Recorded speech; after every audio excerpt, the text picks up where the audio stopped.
Yun mga Agwaps, welcome back again dito sa Gwaps TV Official. So ito, meron tayong dagit dito mga tropa. Ayan, yung nakalabas na yan, dagit na yan. Tapos, pinuntahan si Mr. Pakito.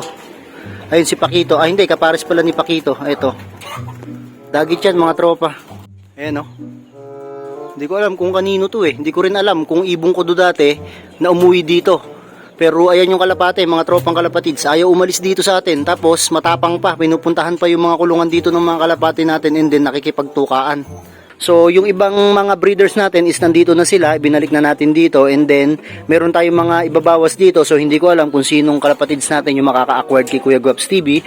Pero marami nagme-message sa page ko at baka pagbigyan natin sila kasi hindi natin lahat mga kagwaps ma-i-breed itong mga to kasi nga alam nyo naman kailangan na natin ng pondo ngayon, hindi na kagaya ng dati na sobrang lakas natin gumastos sa mga kalapate. Although ngayon malakas pa rin pero kailangan natin magbawas ng mga breeders, mga tropang kalapatids para nang sa gayon kahit papano ma-provide natin yung pangangailangan ni baby. Andito pala sa atin si Utoy mga kagwaps.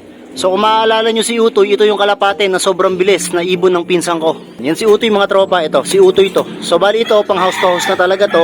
Proven talaga namin na pang house to house yan mga kagwaps. And then kung mapapansin nyo rito, wala na dito si Speed mga tropa kasi si Speed nilagay ko na sa ibang kulungan kasi ang hirap batch rin mga tropang kalapatid ni Speed. Si Speed ito na ngayon mga tropa. So bali nakabartolina siya rito and then pinaiitlog natin sila kasi yung magiging itlog nitong pang house to house natin na to, although hindi naman talaga siya pure na pang house to house kasi malayo na rin yung nagilipad nito at yung mga magulang nito nag-champion sa club mga tropang kalapatids, pero kukunan natin siya ng lahi and then ipapamigay natin yan mga tropa.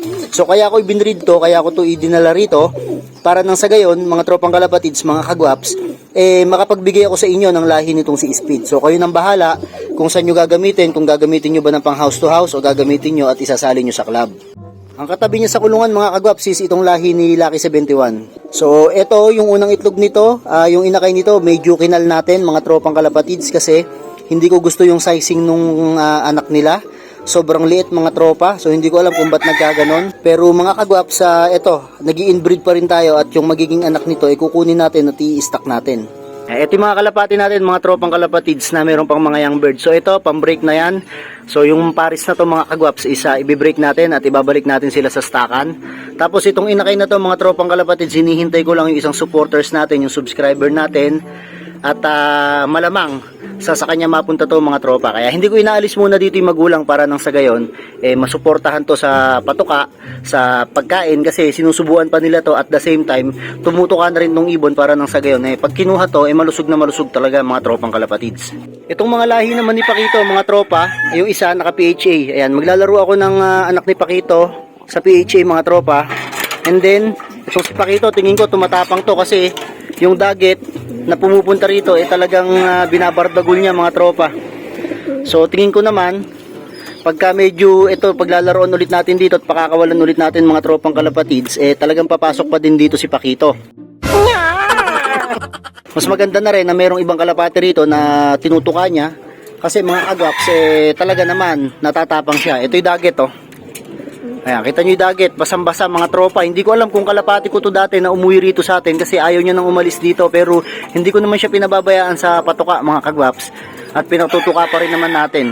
Malupit ka talaga! Ang ganda mong lalaki! So, andito siya lagi sa pwesto ni Kwan sa pwesto ni Pakito, hindi ko alam. Kaya itong si Pakito hindi rin mapakali. Galaw din ng galaw at hinahanap niya mga tropa itong dagit at inaaway niya mga kagwaps.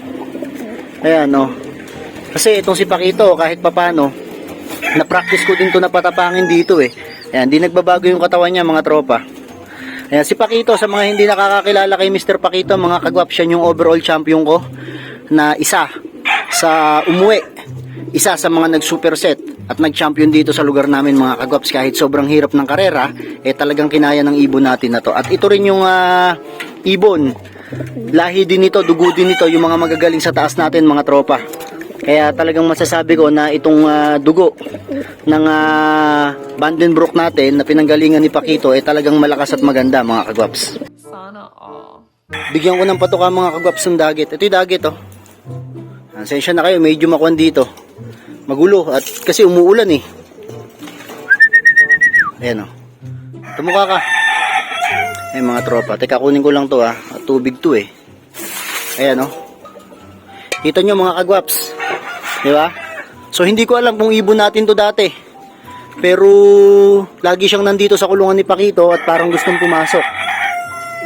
So kung sino man yung may-ari nito, kung sino may nakahuli dito, kung dati kong mang ibon to, so mag-message ka sa akin, ibigay mo sa akin yung ring number kung natatandaan mo man. Pero palagay ko kasi, ibon ko na to dati, yung mga young bird ko na ibon dati, na nawala sa hagisan, so yung nawala sa mga malalayo and then bumalik lang sa atin. Kasi kahit anong gawin kong bugaw mga tropa, kahit anong pagpapaalis ko sa kanya rito, talagang ayaw niyong umalis mga tropang kalapatids. Ayan, napakagandang dagit nito mga tropa. So kung ibon ko man din talaga to, talagang maganda to. Pero hindi ko to aalagaan dito mga tropang kalapatids. Kung mayroong naghahanap nito, kahit sa akin pa to nanggaling, kahit na i-gift bird ko man to, kahit na ibon ko man to na nawala, kung maibibigay yung ring number sa akin at makukuha dito ng nag-alaga, ibibigay pa din natin mga tropa. Kasi syempre baka yung nakahuli kahit nakalapati ko to, nakakaawa naman, di ba? So kailangan na sabihin nyo lang sa akin, ayan, binubugaw ko yan, ayaw umalis dito sa atin at sobrang takaw pa, oh.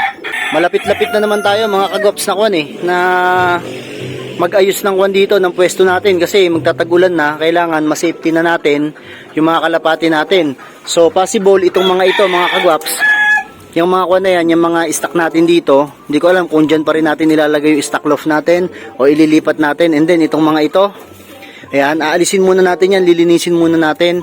And then itong si Pakito, hindi ko alam kung si Pakito magi-stay dito at sasanayin ko muna at paglalaroan ko kahit na pampuling-puling lang mga tropa. Dire-diretso pa rin yung pagtuka ng dagit. Ayan o, diba?